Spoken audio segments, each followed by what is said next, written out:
श्री राधे। सबसे महान कौन? इस प्रश्न ने तो देवऋषि नारद जी को भी विचलित कर दिया था। एक बार देवऋषि नारद जी के मन में एक प्रश्न उठा कि इस संसार में सबसे महान कौन है। इस प्रश्न के उत्तर के लिए वे बहुत से ऋषि मुनियों के पास गए, बहुत से देवताओं के पास भी गए, लेकिन उनके इस प्रश्न का उत्तर ठीक ठीक नहीं मिला। नारद जी ने सोचा, क्यों ना इस प्रश्न का उत्तर परमपिता परमेश्वर से ही पूछ लिया जाए। और नारद जी सीधा वैकुंठ पहुंच गए। वहां पर कमलापति विष्णु जी शेष सैया पर विश्राम कर रहे थे और माता लक्ष्मी उनके चरणों को दबा रही थी। बड़ा ही सुंदर दृश्य था।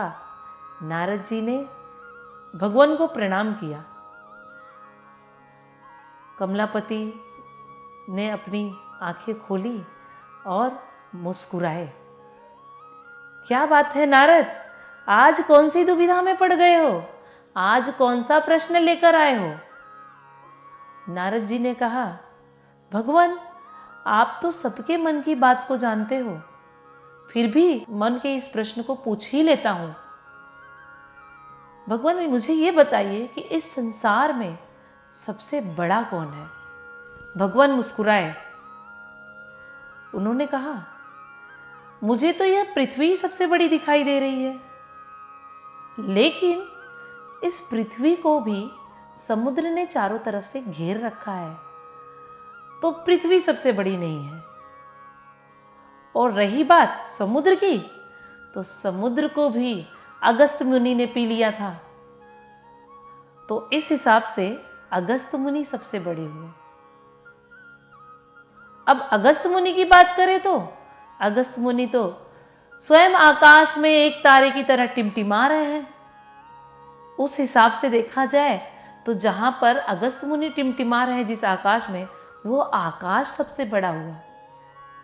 अब प्रश्न उठता है कि आकाश सबसे बड़ा है, लेकिन नहीं, आकाश को तो स्वयं विष्णु जी ने वामन अवतार में एक पग में नाप लिया था। आकाश भी बड़ा नहीं है। नारद मुस्कुराए, कहते, नारायण नारायण, मुझे मेरे प्रश्नों का उत्तर मिल गया।